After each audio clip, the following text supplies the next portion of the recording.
Olá, investidor! Você já sabe que o Fed e o Banco Central do Brasil mantiveram os juros, né? Agora, o que você não sabe é como isso vai impactar os seus investimentos em 2026. Pois bem, aconteceu algo que a maioria das pessoas não entendeu. E é exatamente isso que vamos desvendar nos próximos minutos. Então, deixa o seu like e fica comigo. Imagina só a situação. Donald Trump está literalmente ameaçando Jerome Powell, o presidente do Federal Reserve, que é o Banco Central dos Estados Unidos. Ele está exigindo um corte de juros drástico, mas Powell disse em alto e bom tom: "Não, meu caro, não é assim que funciona." Então o Fed manteve a taxa de juros entre 3,5% e 3,75%, exatamente como estava. Nada de cortes. Enquanto isso, aqui no Brasil, o Banco Central também mantém a taxa Selic nos esmagadores 15% ao ano, a maior taxa desde 2006. Mas tem uma novidade que muda tudo. O Banco Central já sinalizou que em março iniciará um ciclo de cortes. E você sabe o que isso significa para quem tem dinheiro investido, né? Não? Então, fica até o final desse vídeo que eu vou te mostrar exatamente o que o Fed e o BC decidiram e por quê, como o mercado reagiu. O Ibovespa quebrou recordes, você sabia? O que esperar da Selic para 2026? E o mais importante, como isso impacta você e os seus investimentos? Seja você conservador, moderado ou agressivo. Não sai daí, já vamos começar. Primeiro, vamos entender o drama político por trás disso. Em 2025, Trump voltou à Casa Branca e uma de suas obsessões era reduzir a taxa de juros dos Estados Unidos. Isso porque, segundo ele, juros altos matam a economia. Então ele começou a pressionar publicamente Powell. Falou até em ações criminais contra Powell. Claro, daquele jeito dele, usando as estratégias de ameaças, que é típica de Trump. Mas Powell seguiu o seu próprio caminho, porque o Fed é uma instituição independente. E isso é crucial de entender. Em democracias maduras, o Banco Central não obedece políticos. Nesta última reunião, o Fed decidiu manter as atuais taxas de juros. Mas aqui o mais importante de entender é o que o Powell comunicou. A atividade econômica está se expandindo em ritmo sólido. A inflação permanece um pouco elevada e novos cortes não são prováveis no curto prazo. Traduzindo, o Fed não vai cortar os juros tão cedo quanto alguns esperavam. No mercado, a repercussão foi a seguinte: Goldman Sachs acha que próximo corte será apenas em junho. Já o JP Morgan acha que o Fed nem vai cortar juros em 2026. Isso porque a inflação americana está em 2,7%, enquanto a meta é de 2%. Parece pouca diferença, né? Mas para um banco central americano, é o suficiente para manter os juros onde estão. Mas agora vamos para a parte que afeta você, investidor brasileiro.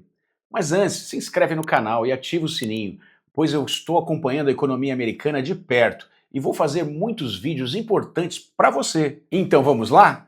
Quando os juros americanos estão altos, o dinheiro do mundo todo quer ir para lá, inclusive o que está aqui na Bolsa Brasileira.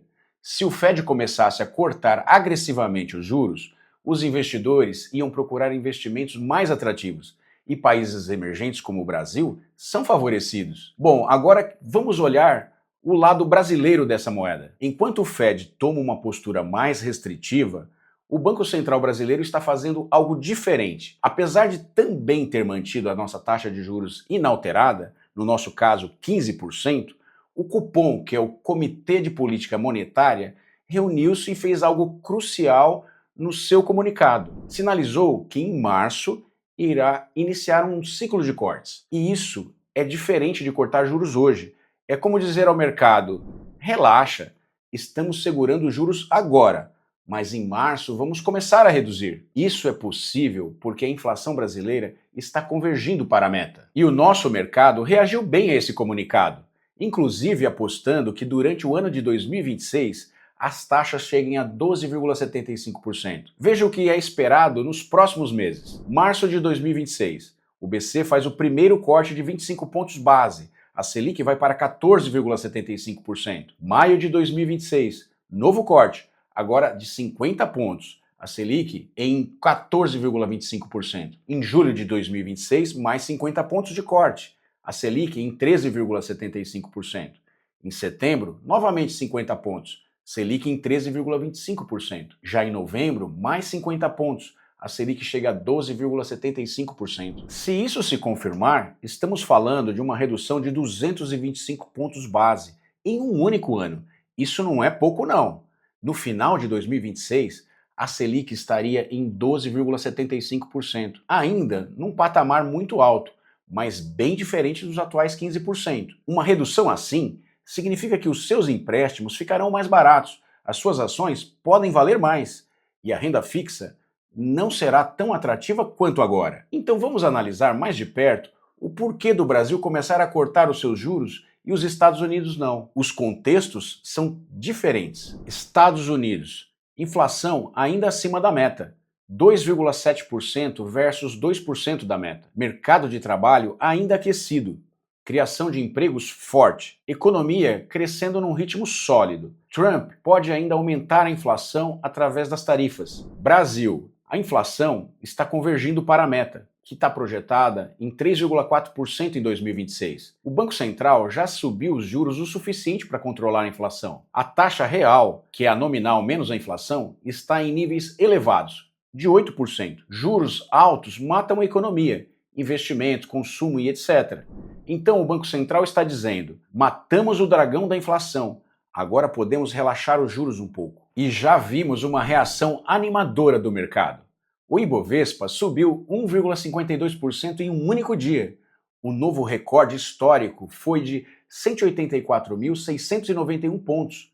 O dólar caiu e o real se fortaleceu. E fundos de ações explodiram em popularidade. Os investidores pensam: se a Selic cai, as ações ficam mais baratas, pois o custo de capital cai e os lucros futuros sobem. Quando a renda fixa paga 15% ao ano, ninguém quer investir em ações.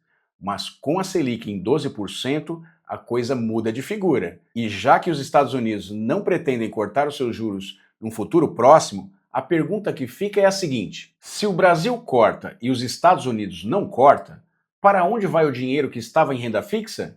A resposta é simples: para as ações brasileiras. E se você está investido em ações, seja em Bovespa, Small Caps ou fundos, esta é a hora de tomar cuidado, mas não de sair da bolsa. Lembre-se, o ciclo de corte de juros é historicamente bom para as ações. Juros mais baixos significam descontos menores para o fluxo de caixa futuro. As ações ficam mais caras. Competição menor na renda fixa, porque não faz mais tanto sentido deixar dinheiro em CDBs. E crédito mais barato para as empresas, pois isso aumenta a lucratividade. E antes de você sair comprando tudo em bolsa, eu preciso fazer alguns alertas. Até março não tem corte. Então, se o mercado já subiu em expectativa, pode retrair de novo, se aquela expectativa não se confirmar. Risco político.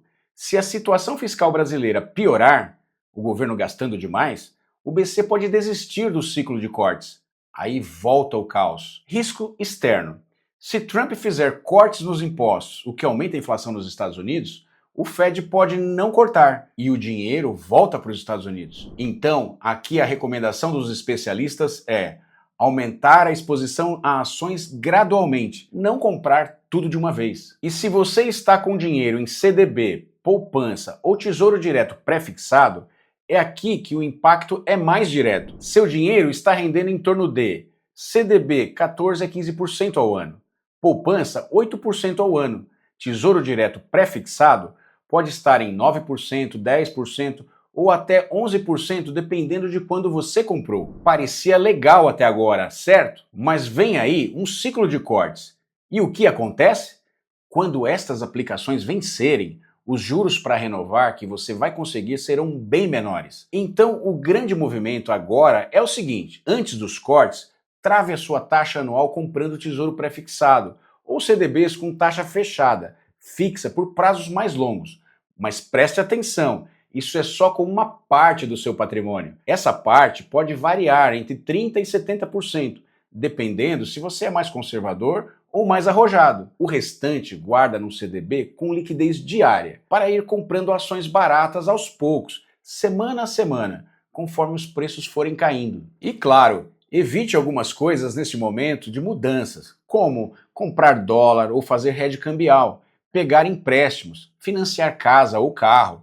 Se os juros vão começar a cair, o custo do crédito também vai. Então, agora chegou a hora daquele nosso resumo. E se você chegou até aqui e ainda não deixou o like, agora é a hora. Aproveita e se inscreve no canal. E comenta aqui se você acredita que a taxa de juros vai começar a cair em março. Então, recapitulando tudo que conversamos. Passo 1. Avaliar a sua posição de renda fixa. Se tem CDBs ou Tesouro Direto, estude se não é o melhor travar a taxa agora, antes do início dos cortes. Mas cuidado, somente para parte do seu capital. Passo 2. Aumentar a sua posição em ações gradualmente. Se está 100% alocado em renda fixa, comece a migrar para as ações ao longo dos próximos 2 meses, sem sair comprando tudo de uma vez só. Passo número 3. Monitorar o mês de março como um marco crucial. Se o Banco Central confirmar o primeiro corte em março, a alta das ações tende a continuar. Prepare-se psicologicamente para a volatilidade. Passo número 4. Se você tem dólar, considere sair da posição grande agora.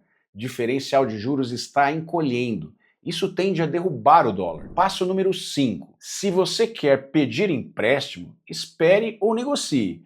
Aproveita ainda a taxa elevada para conseguir reduções. Agora deixa eu te dar uma dica valiosa. Quer investir nos melhores setores da bolsa como profissional? Então investe na sua educação. O meu livro está com desconto imperdível.